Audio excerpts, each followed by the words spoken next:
Ya, selamat pagi anak-anak. Hari ini kita ketemu lagi pada pembahasan metabolisme yang berikutnya tentang fotosintesis. Nah, untuk fotosintesis sendiri, ini adalah satu reaksi anabolisme.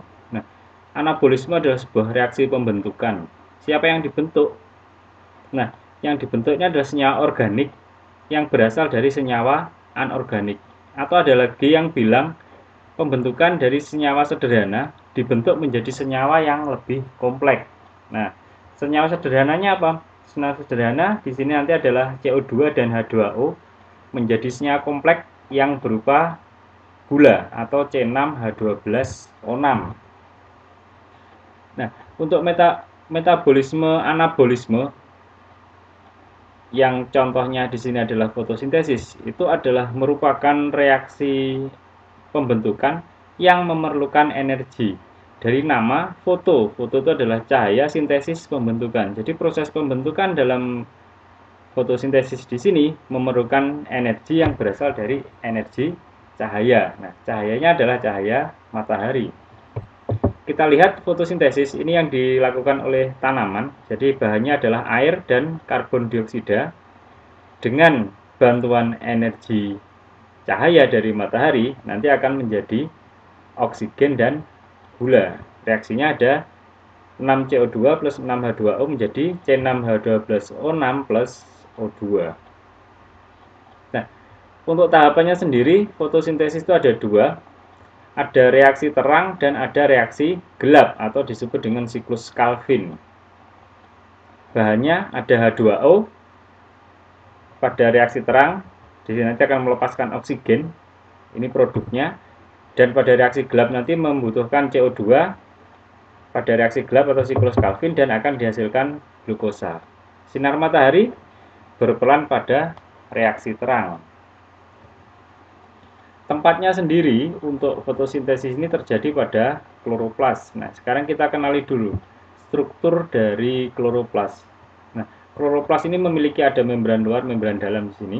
Terus ada stroma. Nah, stroma ini adalah matrik yang ada dalam kloroplas. Ini adalah tempat dari reaksi gelap. Stroma nanti tempatnya reaksi gelap. Selanjutnya ada lumen. Ini lumen.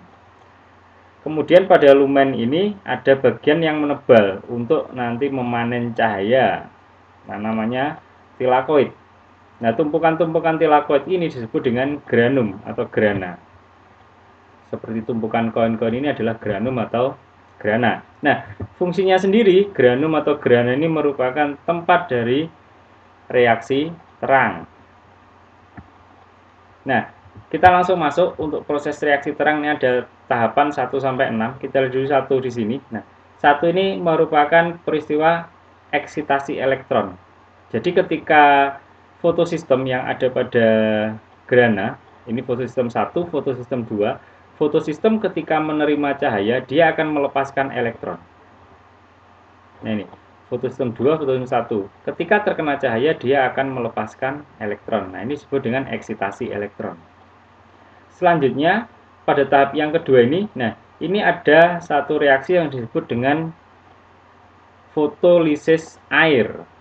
Nah, pada fotolisis air di sini kita lihat H2O atau air dalam fotosistem 2 ketika terkena cahaya, maka dia akan pecah. Pecah menjadi 2H+ dan O2.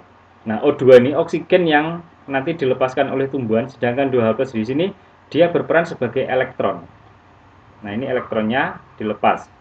Terus selanjutnya yang ketiga, ada rantai transfer elektron. Nah, di sini elektronnya berpindah dari satu titik ke titik yang lain. Di sini ada plastoquinon, ada kompleks sitokrom, di sini ada plastosianin.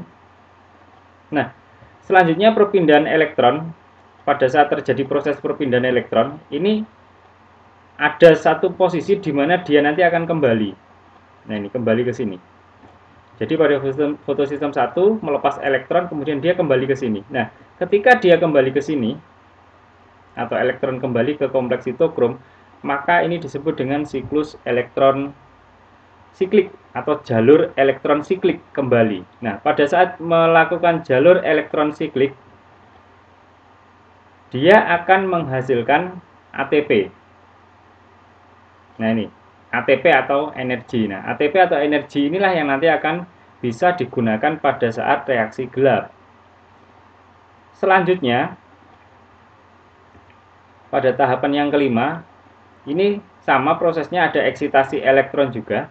Hanya saja di sini eksitasi elektronnya ditangkap akseptor elektron, kemudian nanti langsung ke ferrodoksin. Jadi ada dua jalur, ada yang kembali membentuk ATP, ada yang ditangkap oleh akseptor elektron kemudian diteruskan ke ferrodoksin. Nah, ketika ditangkap oleh ferrodoksin, selanjutnya akan diteruskan ke NADP reduktase. Ketika sampai pada NADP reduktase, maka elektron di sini mengalami satu proses yang disebut dengan perjalanan elektron non siklik. Jadi kalau ini tadi kembali ke sini siklik, ya ini kalau ini terus ke sini berarti dia adalah perjalanan elektron non siklik. Nah, pada saat elektron non siklik terjadi perjalanan elektron non siklik, maka akan dihasilkan NADPH. Nah, pada reaksi terang ini yang penting di sini adalah NADPH dan ATP.